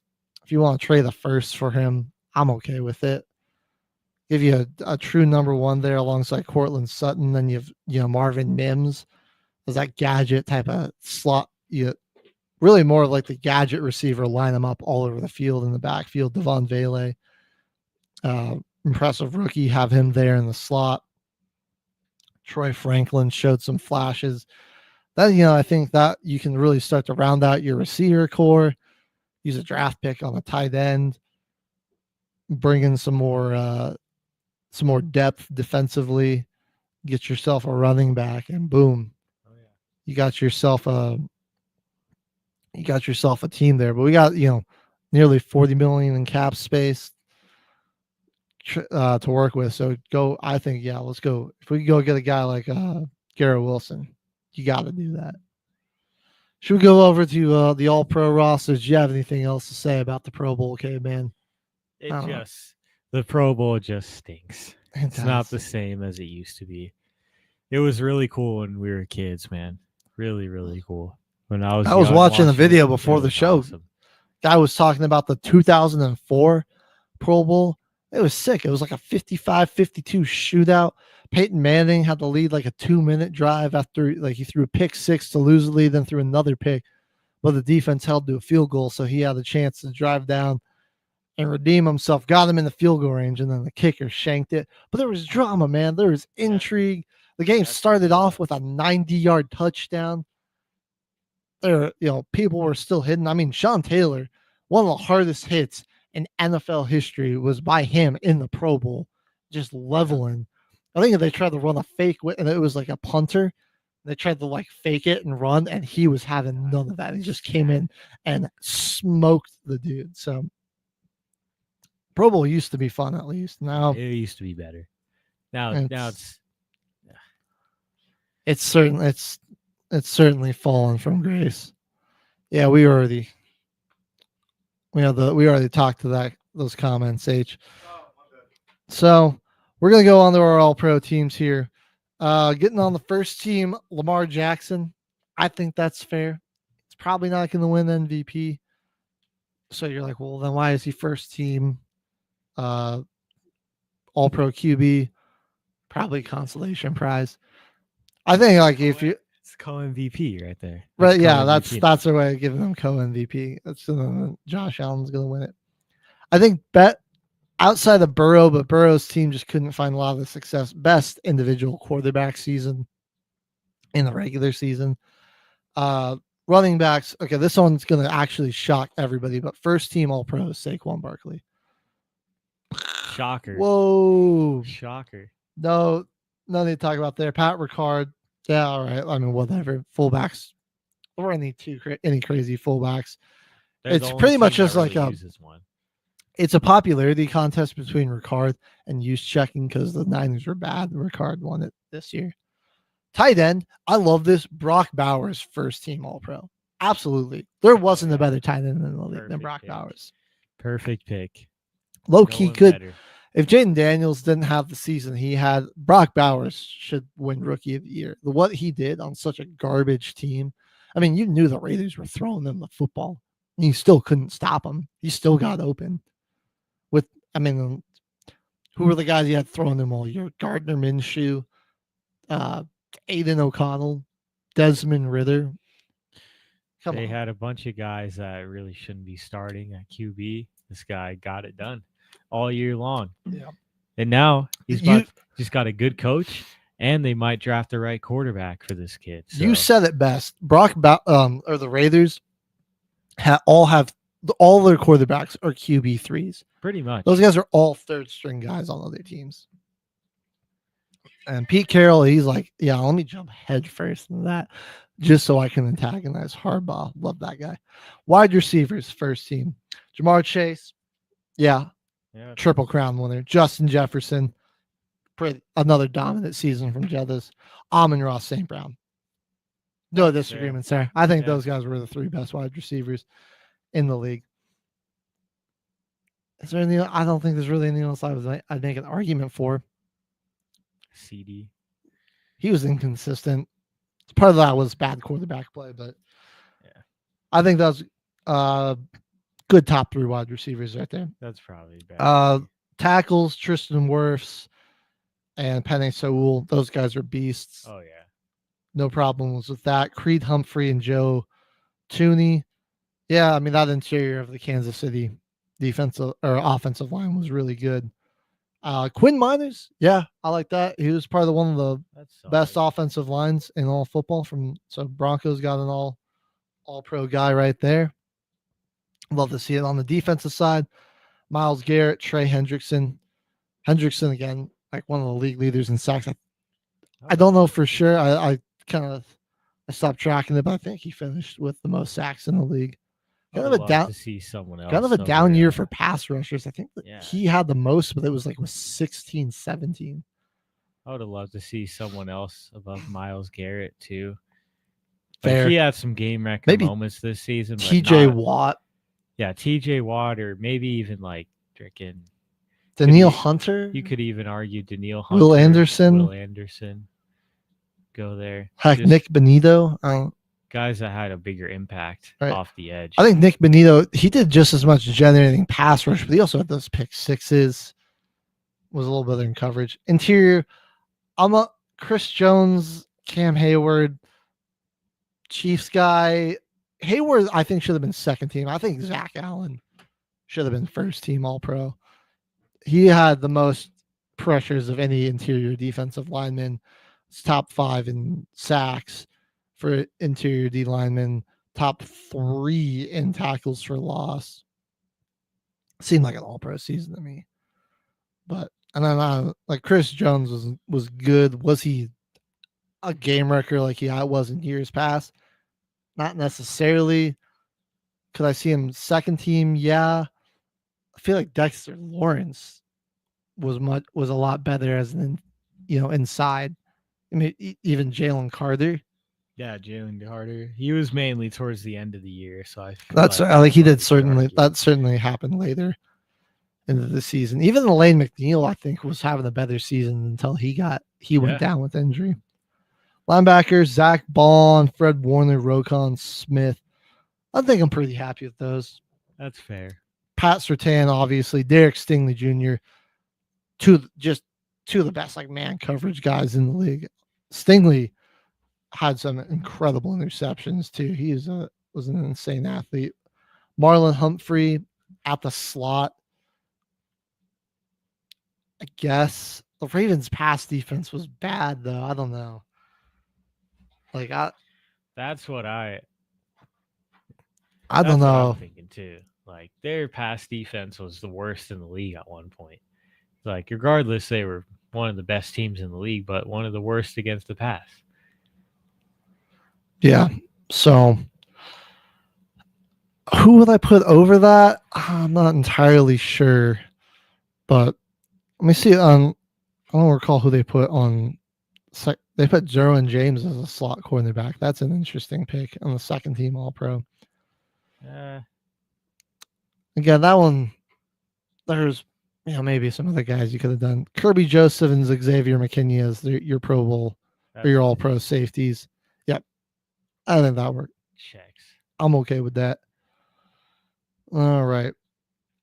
Well, that's gonna, and then Chris Boswell was your special teams kicker. Jack Fox is your punter. Cavante Turpin, kick returner. Marvin Mims, punt returner. Special teamer. Of course, there was a guy from New England, Brendan Schooler, and long snapper Andrew DePaula. I hate the. I don't know. I don't know those last two guys all too well. I don't follow I'm not big in the long snapping and being a special teamer. Don't hate on me, special team coaches. I'm sorry. Sorry, guys. But they're all pro guys. Got a question for you, K-Man. What's that beanie you're wearing? This is Quebec Nordic hat. It's the Avs before they moved to Colorado. They were the Quebec Nordic. Dude, throwback hat. Hey, what a crazy fit pull right there. Here. All right. Yep. Throwback hat right here. My coworker, he thought it was an Oilers hat because the colors. I was like, nope, Avalanche, baby. But yeah, this a nice hat right here. Not too expensive too. Well, hell yeah, that's pretty sick, man. Where did you find that? I got this at Ball Arena when I going to a game. So in the little gift shop, I was about to get a jersey, and they're like, no way. This freaking jersey $180. Yeah, no. God. Do not buy. Get a jersey that says Caveman on the back. Do not cheap, dude. Gosh, that's great. Give me a 99 jersey with Caveman on it at this point. Saints. I was gonna say you can get jerseys like that for like $30. Yeah, that's what I'm gonna start. $30 on the TikTok shop. It's got the stitching. That's fine with me. Yeah. Do not buy. What am I saying? Do not buy team jerseys at the stadium. No. Or at team licensed stores, man. Those markups are ridiculous. Yeah. All right. H, we want to go ahead and hand me a pen and that notebook here. Because what we're about to do is an interesting addition, Team Builder. So, shout out, I don't remember who, but I got this challenge from TikTok. Figure, we'll test out. I forget other this ball guy's knowledge. page. I forget his and name on there. See how we do. But basically, our goal, based off of touchdown totals from the regular season, we're going to spin the wheel, pick a player off that team. We're trying to accumulate 150 total touchdowns. Yeah. For this season. So we're going to go. We're going to jump into that first. And hit our team builder episode. So what we got, going to have a QB, 2 running backs, 2 wide receiver. It's 2 of every position. So 2 QBs, 2 running backs, 2 wide receivers, 2 tight ends. Got to hit, or no, 3 wide receivers, 1 tight end. That's trying to remember how it was set up. Got to hit 150 total touchdowns on the season. When you with a quarterback or a running back, you can, we're incorporating the rushing and their receiving touchdowns. Same like with a QB, passing and rushing TDs. It'll be all the accumulated total. So obviously, 150. Like guys we're shooting for, like we're trying to get, the Jamar Chases, the Joe Burrows, the Josh Allens, the Brock Bowers. Guys that scored a lot of TDs. We want to stay away from Trey McBride's. Yeah. Stay away from Derek Carr's. And don't forget, I mean, you can make us watch us suffer and squirm as we try to come up with a poll, or if we get a bad spin, you can drop a yo. Drop a yo. Help the boys out. Give us a chance to get a redo. All right. Well, we're gonna jump into this. Get our team wheel. Don't buy from Fanatics either, is what Kyle says. Oh yeah, the Fanatics ones were 260. The Adidas ones are 180. You're spending almost $300, dude. Like, come on. All right, we got our wheel down here. Do you want me to make the wheel bigger, or are you good? We're good. That'll be fine there. All right, so we're going to be starting off with the Rams. So who did the Rams have this year that was scoring touchdowns? I mean, we might honestly have to go Stafford here. That's an all right pick. I feel Kyron had a lot. He did have a lot. He had a couple streaks, though. He went like 3 or 4 weeks without even scoring when they were dealing with some injury early in the season. I'm a little nervous if we take Stafford. I feel like we might be wasting the QB spot because if we can get obviously if we get like Jackson and Mahomes, they have a lot of rushing touchdowns. And Burrow just threw a ton. I think Kyron though would have enough. I say we go either Kyron or Puka would probably be our best options. I think Kyron might have just had more because he ran and caught some. He was healthy for more of the season too. Very true. He played more games. Kyron? Let's go Kyron. We're gonna take Kyron. We'll total it at the end. But if you want to look it up, just don't spoil us. Exactly. All right. Our next spin here then. So Kyron's our first running back off the board. Oh, we almost had the Bengals. Instead, we get the Bears. That sucks, dude. Oh, man. Because none of the receivers are really that good. Caleb was mid. This team didn't score touchdowns. Like, hardly. This is one, man. I'm praying for a yo. Anybody gonna give us a yo here? If we don't get it, then we're thinking not DJ Moore. We gotta take one of our wide receivers. I feel like Swift is just a bad option. We have a lot of receivers, so we got 3, so we have a chance to. I feel like Keenan would have had the most. I feel like Keenan had the most. I feel that was either him or Dunze, man. Because when it got late game situations, like late game, I'm pretty sure Keenan had 2 against the Lions on Thanksgiving. Keenan, I guess. He was catching a lot of touchdowns late in the year. I say let's just go Keenan Allen here. All right. That's not a bad pick. We're not get thrilled about it, but we'll get a few live more with receivers it. here. Yeah. All right. Let's see what we got next. The Colts. I think it's got to be Jonathan Taylor, right? I mean, he had a couple games. Who else could we really go? I don't want to take another receiver. The receivers were wildly inconsistent. They had 2 different quarterbacks. Yeah. I say Jonathan Taylor, probably our best option there. All right, well, that's all of our running backs taken up now. So I feel like they got some guys on their defense with more touchdowns than their receivers this year. Like, honestly, that receiving core was bad. Don't say the Steelers, man. That's another team didn't score touchdowns. Come on. Somebody give us a yo. Yeah, we need a yo after that one. What do we have picked so far?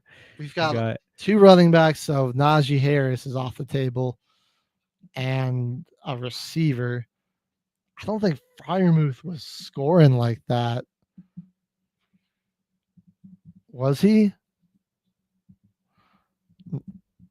Nah, he wasn't. I mean, No. is Pickens our best option here?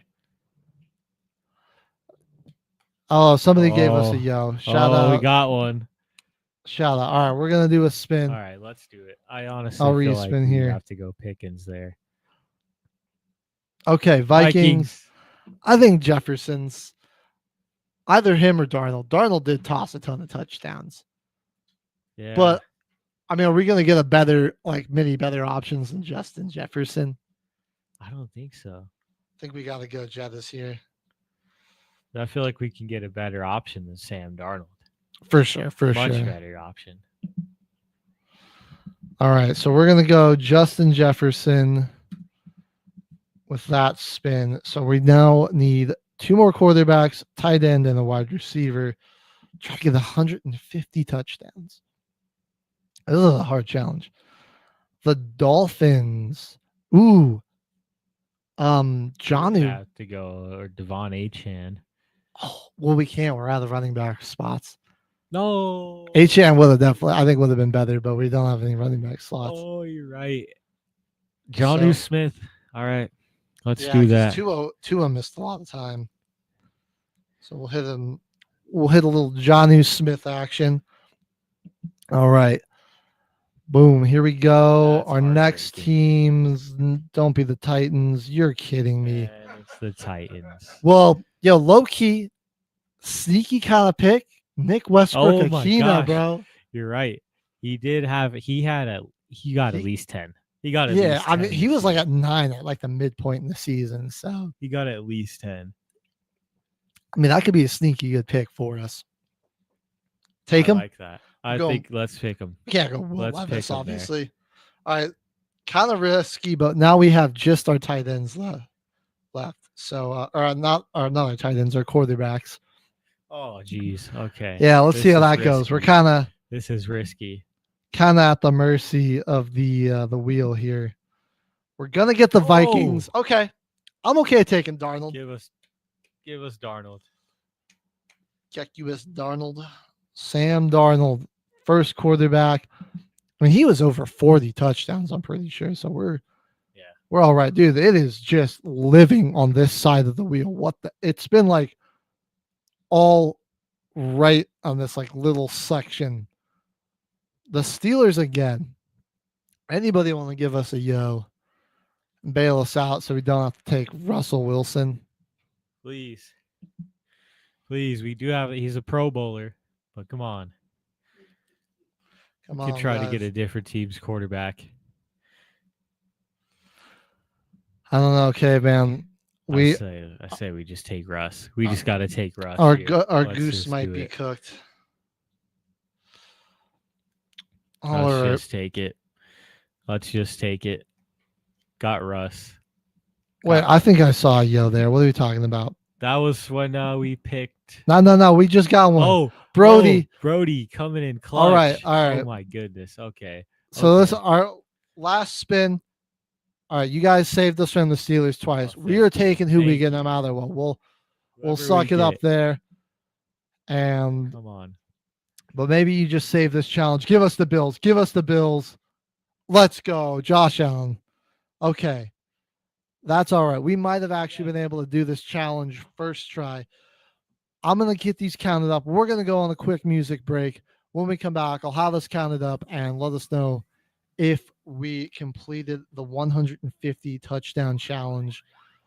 And then we'll give a little look ahead to the Super Bowl and give our official final predictions on that. All right. Stay with us, folks. We'll be back. From the mountains to the prairies to the oceans wide with foam, God bless America, my home sweet home.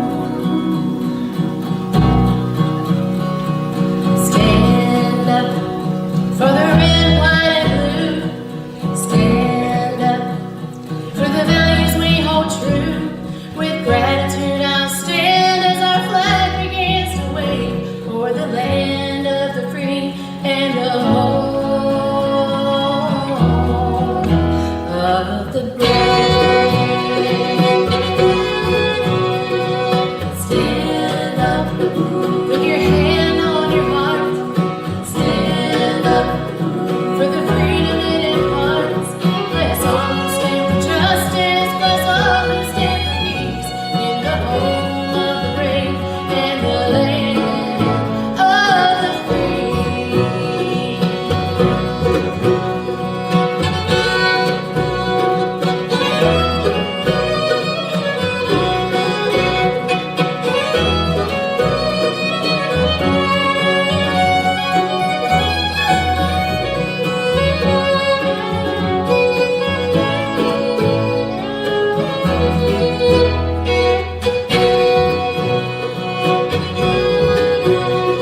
Our flag still stands for freedom, for which we paid the price. We honor and respect those who made the sacrifice. So I'll stand up for the red, white, and blue. Stand up for the values we hold true. With gratitude I'll sing as our anthem starts to play for the land of the free and the home of the brave. Stand up. We stand for Sergeant John Snyder of the United States Army, Specialist Fourth Class Robert Sumney of the United States Air Force, Staff Sergeant Jerry Altman of the United States Air Force, Corporal William Balcom of the U.S. Army, Senior Airman Hollis Hickard of the United States Air Force, and Second Lieutenant Zachary Stead of the United States Air Force. Ooh, stand up.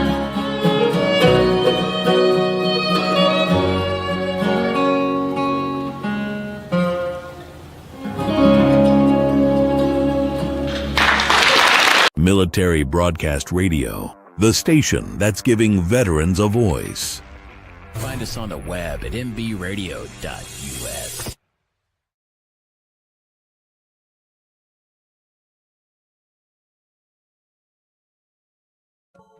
You are looking live at Till the Final Whistle on mbradio.us. Caveman with HG, H-Train in the house. Getting our total touchdowns combined here. Now, All right. Jonnu Smith, he had 8. That's honestly not bad. Gonna put them all together. So we had Getting our Sam total Darnold, now. 36 on the season total. Josh Allen, 41. Love it. Kyron Williams with 16. Love it. Jonathan Taylor had 12. Westbrook Akina with 9. Justin Jefferson had 10. Keenan Allen had 7. And Johnny Smith had 8. We fell 11 short on our first attempt at the 150 touchdown challenge. Just Right missed there. it, man. Getting the Bears player, I think that killed us. Keenan Allen, man, he was really that weak link. I just don't know if they're like, we could have gone Caleb, but even then, that would have just We taken would've away, been down by so much more than. Yeah, that would have just hurt us in the quarterback department. Not a bad attempt though. That's for not that a bad first try. That first challenge. First try, we'll take that. I remember we were on the fence about him or what was it, DeAndre Swift, basically. I wanted to just see what DeAndre Swift, what his total touchdowns on the season were. I don't think it would have been enough to help us, but I'm just curious how close we would have gotten. This is the slowest the Wi-Fi is going to be all day, folks. Well, while we're waiting on that to load, let us know what you thought of the challenge. If there was something we could have done better to help us hit that number. And Caveman, I honestly think our picks were pretty good for the teams that we had. Oh, were for sure. honestly not that great. You kind of he had 6, so that was even worse. I knew that guy was a bum. I'm glad I traded him away. Fair. He was not good. I mean, I think the only other guy that we could have gone with was like a Dunze or DJ Moore. Like, I don't even DJ Moore had a lot of receptions, but he didn't have a lot of touchdowns. And the same with Odunze. It's kind of flashy. It's kind of really, if the offense was clicking, Rome had a pretty solid game, but the Bears, dude, they were the Bears this year for sure. I'm going to miss Jimmy for him going on just a quick 5-minute rant on why they're that bad. Well, It's always funny 5 to minutes hear. was a down day for him. What are you talking about? That's true. That's true. That was one just a bye week for Bears, you know? If they won the game, it might have been like a 5-minute rant. Bro hated the Bears. Should do this with NBA career points, career touchdowns, something like that. Just going to say, That Kyle, would be let us know if cool. you want to see us. I've seen other challenges we can do. Can you reach, it's like 1 million career points Oh, man. with NBA players. Obviously, it's a bigger list. Yeah, you get a bigger list. There's like all-time 2,000 career, either 2,000 or 5,000 career touchdowns. 1 million passing, or not, is it 10 million passing yards with NFL quarterbacks, 5 million, something like that. I'll do some research. Yeah, there's a lot of interesting challenges that we want to do with these random wheels and see what we can do. So we're going to certainly keep doing these. I find them a lot of fun. Good test of your ball knowledge. I hope everyone enjoys watching them. Appreciate everybody that gave us a yo, so we didn't have to take anybody from the Steelers. That was pretty terrible. Yeah, thank you. That was guys. some terrible Thank you, spins. Brody, Kyle, for the Yo's. Legendary duo. Right. We wouldn't have even been close to 150 for this season if we had to take someone off the Steelers, man. Wouldn't have even sniffed it. But we got about 5 minutes here. We're gonna just do our final predictions here for the Super Bowl. Okay, man. Give me what you got. What's the script here? You know, this game is probably going to be super low scoring. I'm thinking like both teams in the teens, like 17, 13, maybe final score. And I feel like the Eagles can't let it come down to the calls. They got to be on top of it the whole game. They got to just be running the football. Their biggest key to success is just keep giving it to Saquon Barkley, dude. If they keep that offense off the field as long as possible, because the Chiefs are just going to jab you down the field. Now we figured them out, and they just continue to do it to everybody in the league. So they're just going to pick you apart down the field. They're most likely getting points. It's hard to stop them and hold that team to 3. Like when the Broncos held them to 3 points the first possession when they played them in the regular season, you had high hope for that game. But I don't know. I hope the Eagles win, man. I hope the Eagles win. I don't have a full-on game script yet, but it's just too unpredictable, the Super Bowl. Too unpredictable. I will say, the last Super Bowl we had between these two teams was pretty good. It was entertaining. You had, it was a high-scoring game. A lot of stuff. Just a lot of big plays. And weren't a lot of the penalties until the end when you get a ticky-tack hold call on James Bradbury. That kind of let the Chiefs ice that game, which was annoying. I hope we don't see something like that, but you don't know. I like the Eagles' chances. They have a really fast defense that I think can be disruptive to that, check down dink and dunk game that the Chiefs like to run. I'm not scared. Bring CJ Gardner-Johnson up into the box a lot is what I was saying on the Monday show.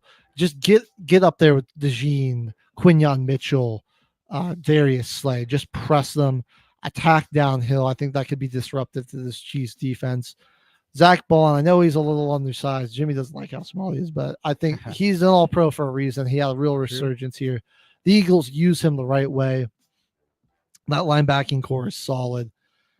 They can cause some problems for Travis Kelce and just attack those tackles. That's where the Chiefs' weakness on the O-line has been. Interior strong. Right. I mean, make it so that they have to, use the guards to help protect the edges, and they can't double team Jalen Carter as much, and let Jalen Carter, wreak some havoc on the inside there.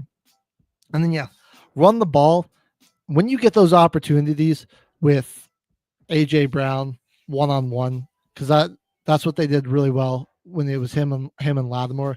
Is Brown? I mean, look, Trent McDuffie's a great corner, but he's tiny compared to AJ Brown. Get him on those go balls. Just let Brown use his physicality and size to power him out when you have those one-on-one matchups. And protect Hurts.